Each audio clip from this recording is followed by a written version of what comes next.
Operation में, ये उन्हें मालूम है, ऐसा अंदाजा है आपको? गलती तो जाहिर है कि ट्रैप हो गए वो ऐसी टेरेन में जहां से कोई बचाव नहीं था। ऊपर हाइट्स पे नक्सलियों ने अपने पहले मोर्चा कसा हुआ था, माइंस भी थी उनके पास। तो गलती तो ये बहुत ही अक्सर होती है इस तरह की गलती। डोभाल साहब, एक बयान आया सरकार की तरफ से कि इंटेलिजेंस फेलियर नहीं था। क्या आप इस बयान पर भरोसा करके कह सकते हैं कि वाकई कोई इंटेलिजेंस फेलियर नहीं था? घटना के बारे में मैं बिल्कुल भरोसा के साथ कह सकता हूं कि इंटेलिजेंस फेलियर नहीं था।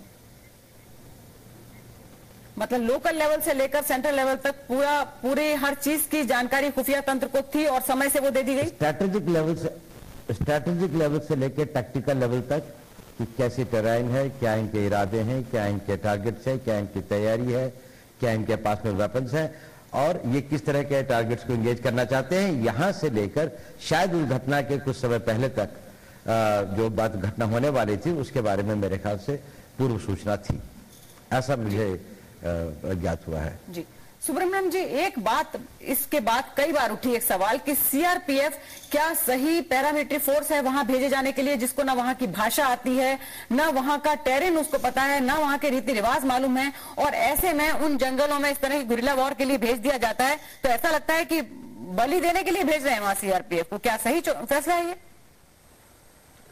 CRPF is the only force to deal with law and order matters in this country. We have no option but to send CRPF wherever we have trouble.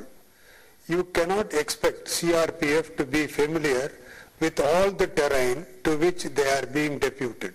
For example, CRPF is working at snow heights and it is also working at deserts and it is also working at plains and in jungles. मतलब ये कोई कमी नहीं है, अगर उन्हें terrain नहीं पता या फिर वहाँ की भाषा नहीं पता तो भी आप मानते हैं कि वो मुकाबला कर सकती है माओइस्ट से वहाँ पर?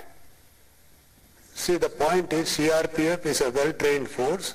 It can tackle all problems. The problem is that unless you are in a place for some time, you cannot have a complete idea of the terrain. So the terrain will always remain new to a force which is being inducted. You must remember, we have inducted training को लेकर जो सवाल उठ रहे हैं, जो army chief ने सवाल उठाया है, आप इससे सहमत हैं? No. You see, you cannot say for everything training is short. I mean, you can give training only on generic terms, and you have got to develop the local expertise as you are deployed. That is exactly what the 62 Battalion was trying to do by carrying out area domination exercises. जी, तो आप ये बात कह रहे हैं कि मुख्य तौर पर जो एक जुमला भी चल निकला था सीआरपीएफ के लिए कि इसकी फुल फॉर्म होनी चाहिए चलते रहो प्यारे फोर्स, एक जगह से दूसरी जगह उनको टेरेन का अंदाजा नहीं होता और भेजते रहते हैं आगे। रुबुल साहब, एक बात ये भी कही जा रही है कि क्यों ना लोकल पुलिस को, जो इन्फेस्टेड राज्य हैं वहां की लोकल पुलिस को इसके लिए इस्तेमाल किया जाए।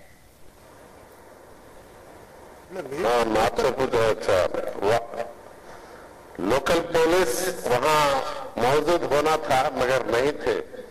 इससे जाहिर है कि सिर्फ एक हेड कांस्टेबल दिया गया था, उन्होंने मर गया वो एनकाउंटर में।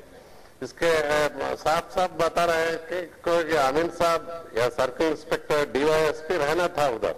इतने भारी संख्या में सीआरपी लोग थे, 200 लोग, 2 कंपनी, एक कंपनी जंगल पे चले बसा और उनके साथ सिर्फ एक हेड कांस्टेबल था। ये बहुत बड़ा कमी है इसमें ऑपरेशन।